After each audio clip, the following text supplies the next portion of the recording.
సన్సుహో ఊజిన్ గిల్డ్ని form చేశాడు. And ఇప్పుడు సుహో and team కలిసి వాళ్ళ ఫస్ట్ రైడ్కి భూషణ్కి వెళ్తారు. అక్కడే జిన్వు ఫస్ట్ టైం అపియర్ అవుతాడు. భూషణ్లో చాలా గేట్స్ ఓపెన్ అవుతాయి. బట్ వరెస్ట్ గేట్ వచ్చి హుండాయ్ బీచ్ దగ్గర ఓపెన్ అవుతుంది. ఇక్కడ హుండాయ్ అనే పేరు కంపెనీ లాగా ఉంది కదా, బట్ ఇక్కడ హుండాయ్ అంటే బీచ్. ఎనీవే ఇక వాళ్ళందరూ హుండాయ్ బీచ్కి వెళ్ళాలని అనుకుంటారు. అయితే అక్కడికి ఎలా వెళ్తారు? అక్కడే హుండాయ్ బీచ్లోనే చాలా కార్స్ ఉంటాయి. ఇక కార్స్ని తీసుకొని వాళ్ళు హుండాయ్ బీచ్కి వెళ్తూ ఉంటారు. అక్కడ చాలా స్కెల్టన్స్ ఏరియాని డిస్ట్రాయ్ చేస్తూ ఉంటాయి. అప్పుడు లోకల్ హంటర్స్ ప్లస్ కొంతమంది out Zydus like Tiago. But లిమింగ్సన్ చేసిన పనికి తన గిల్డ్ ఆల్మోస్ట్ బ్యాంక్ కరప్ట్ అయిపోతుంది. ఇక స్కెల్టన్స్తో డీల్ చేస్తూ ఉంటారు. అండ్ అప్పుడే ఊజిన్ గిల్డ్ కూడా అక్కడికి ఎంట్రీ ఇస్తుంది. అయితే అక్కడ మనకి సుహోకి క్లోజ్ ఫ్రెండ్ అని డ్యూగున్ డాడ్ ఎవరంటే టియాగ్యూ అని కూడా తెలుస్తుంది. కానీ తన ఫాదర్ వాళ్ళ మదర్ని ఒక మాస్టర్ లాగా మార్చేసి టియాగ్యూ తన వైఫ్నే చంపేస్తాడు.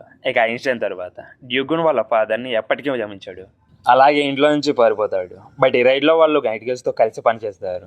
బట్ సిరాంగిడ్లో ఉన్న హంటర్స్ అందరూ కొంచెం సైలెంట్గా ఉంటే లీజుహే అక్కడ ఉన్న అందరితో సరదాగా మాట్లాడి అందరినీ ఒకటే పేజ్లోకి తీసుకొని వస్తుంది. ఇక తర్వాత రైడ్ అనేది స్టార్ట్ అవుతుంది. ఆ రైడ్ని చాలా మంది యూట్యూబర్స్ అండ్ ట్విచ్ స్ట్రీమర్స్ కూడా వచ్చి లైవ్లో రికార్డ్ చేయడం స్టార్ట్ చేస్తారు. అండ్ ఈ రైడ్ కూడా మీరు ఎక్స్పెక్ట్ చేసినట్టే జరుగుతుంది. ఆ రైడింగ్ ప్లేసెస్లో చాలా బాంబ్స్ ఉంటాయి.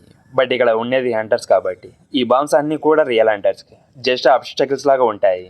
ఇక బ్రో అనే అతను డంజన్ రైడ్ని లైవ్ స్ట్రీమ్ చేస్తూ ఉంటాడు. అప్పుడు హంటర్స్ వచ్చి ఇక్కడ నుంచి వెళ్ళిపో, ఇది ఏ ర్యాంక్ ఏమో, ఇక్కడ నువ్వు ఏం చేస్తున్నావో తెలుసా అని అంటారు. అప్పుడు అతను వచ్చి నాకు డొనేషన్స్ రావడానికి జస్ట్ రివ్యూస్ కావాలని కంటెంట్ కోసం తన లైఫ్ని రిస్క్లో పెడుతున్నాడు. ఇంకో పక్క తన షాడో సోల్జర్స్ని వాడుకొని ఫాస్ట్గా లీడ్ని తీసుకుంటాడు. ఇక బిజార్డ్ ఆఫ్ ఫ్రాస్ట్ అటాక్ని కూడా వాడుతాడు.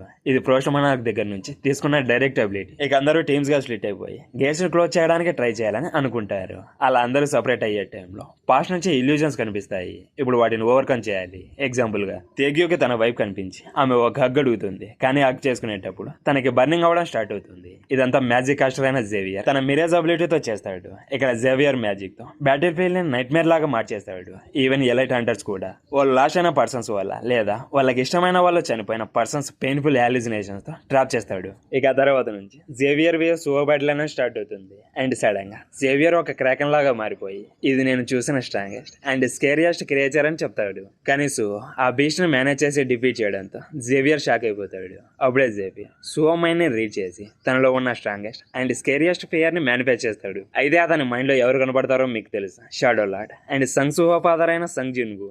ఇక జేవియర్ సంగ్ ఫియర్ ని క్యాచ్ చేసుకొని జిన్వు ఇల్యూజన్ ని క్రియేట్ చేస్తాడు. అది సుహో చూసి టోటల్ గా స్టన్ అయిపోయి షాక్ లోకి వెళ్ళిపోతాడు. కానీ ఇది జస్ట్ ఒక విజువల్ ఇల్యూజన్ మాత్రమే కాదు, జిన్వులాగా తను కూడా ఓన్ షాడో ఆర్మీని, ఫేక్ గ్రీస్ ని, ఫేక్ ఐరన్ ని ఇలా అందరినీ సమ్నింగ్ చేయగలడు. ఇక ఈ ఫేక్ సోల్జర్స్ సుహో ఫ్రెండ్స్ ని కూడా అటాక్ చేయడం స్టార్ట్ చేస్తారు. ఇప్పుడు సుహోకి డబుల్ టాస్క్ పడింది. తన గిల్డ్ ని ప్రొటెక్ట్ చేయాలి అండ్ సైమిల్టేనియస్లీ తన ఓన్ షాడో వర్షన్ ని కూడా డిఫీట్ చేయాలి. బట్ ఇక్కడ జిన్వు తన ఓన్ సన్ ని కూడా గ్రౌండ్ కి వేసి హిట్ చేస్తాడు. కానీ తన ఫాదర్ జిన్వుని చూసి సుహో చాలా డిస్టర్బ్ అయిపోతాడు. దాంతో బ్యాటిల్లో జిన్వు మీద స్ట్రైక్ చేయడానికి హెసిటేట్ అవుతాడు. వాటికి వాళ్ళ నాన్న మీద కౌంటర్ అటాక్ చేయడం చాలా కష్టం అయిపోతుంది. కానీ అప్పుడే ఒక మెరాకిల్ జరుగుతుంది. ఇక్కడ జిన్వు ఇల్యూజన్ తన ఎగ్జిస్టెన్స్ ని క్వశ్చన్ చేయడం స్టార్ట్ చేస్తుంది. ముందు ఎప్పుడు జేవియర్ స్పెల్ లో ఇలా జరగడం చూడలేదు. ఇల్యూజన్ లో ఉండే కోర్ టోటల్ గా కొలాప్స్ అవడం స్టార్ట్ అవుతుంది. ఎందుకంటే జేవియర్ స్పెల్ లో ప్రోగ్రామ్ ఐడెంటిటీ రిజెక్ట్ చేయడం వల్ల మ్యాట్రిక్స్ అన్స్టేబుల్ అయిపోయి కొలాప్స్ అవ్వడం జరుగుతుంది. బట్ దాన్ని జేవియర్ చూసి ఇంకా మోర్ మానాన్ని యూజ్ చేసి జిన్వు ఇల్యూజన్ కొలాప్స్ అవ్వకుండా ట్రై చేస్తాడు. బట్ అది వర్క్ అవ్వదు. అయితే ఇక్కడ జిన్వు ఇల్యూజన్ మొత్తం స్టేబుల్ చేసి మాట్లాడడం స్టార్ట్ చేస్తుంది. అది జేవియర్ చూసి ఇల్యూజన్ కూడా ఒక షాడో లాగా ఉంది అండ్ మోనార్క్ ఎప్పుడు షాడోస్ ను రూల్ చేస్తుంది. ఇది జిన్వు యొక్క greatest aura farming moment అని అంటాడు. ఈ స్పీచ్ తో మనకు లిటరల్లీ గూస్బంప్స్ వస్తాయి మామ. ఇక్కడ జిన్వు యొక్క రియల్ కాన్షియస్నెస్ యూనివర్స్ లో ఉండే పవర్ జిన్వు ఇల్యూజన్ తో కనెక్ట్ అయ్యి తన సన్ ని సేవ్ చేస్తాడు. అండ్ అప్పుడే సుహోకి ఒక బ్రాండ్ న్యూ అబిలిటీ కూడా అన్లాక్ అవుతుంది. ఆ అబిలిటీ వచ్చి మోనార్క్ డొమైన్. ఇక సుహో జేవియర్ తో ఫైట్ చేస్తున్నప్పుడు జిన్వు యొక్క ఇల్యూజన్ వచ్చి డంజన్ లోకి వెళ్ళి అక్కడ చాలా మనాన్ని ఫ్రీగా మోయేలా చేస్తాడు. దానివల్ల ఫ్యూచర్ లో తన ఐరన్ బాడీ మోనార్క్ గా చేంజ్ అవడం కూడా జరుగుతుంది. ఇక సుహో జేవియర్ ని డిఫీట్ చేసిన తర్వాత జేవియర్ ఒక మ్యాజికల్ స్టోన్ లాగా మారిపోతాడు. ఇది కూడా జిన్వు చేతిలో జరుగుతుంది. ఇది చాలా ఇంపార్టెంట్, ఇది మైండ్ లో పెట్టుకోండి మామ. ఇక సుహో జేవియర్ ని డిఫీట్ చేయడంలో చాలా బిజీగా ఉన్నప్పుడు షాడో లార్డ్ వచ్చి హిడెన్ డంజన్ గేట్ ని ఫైండ్ అవుట్ చేస్తాడు. దానివల్ల ఊజిన్ గిల్డ్ కి MVP వస్తుంది. అలాగే మేరా పోషన్ నుంచి వాళ్ళకి ఒక ప్లేగ్ ఆఫ్ రికగ్నిషన్ కూడా ఇస్తారు. అండ్ అక్కడ ఉన్న ఏరియా డంజన్ రైట్స్ ని కూడా ఊజిన్ గిల్డ్ కి ఇస్తారు. ఇలాంటి సోలో లెవెలింగ్ మంగా మీద థియరీస్ ని కావాలంటే కామెంట్ లో చెప్పండి మామ. ఈ వీడియోని ఎవరైతే లాస్ట్ వరకు చూసారో వాళ్ళకి చాలా థ్యాంక్స్ అండి. ఈ వీడియో మీకు నచ్చినట్లయితే లైక్, కామెంట్ అండ్ మీ ఫ్రెండ్స్కి కూడా షేర్ చేసి మా ఛానల్కి సపోర్ట్ చేయండి. ఇక మరిన్ని యానిమే వీడియోస్తో మళ్ళీ కలుద్దాం. Until then bye.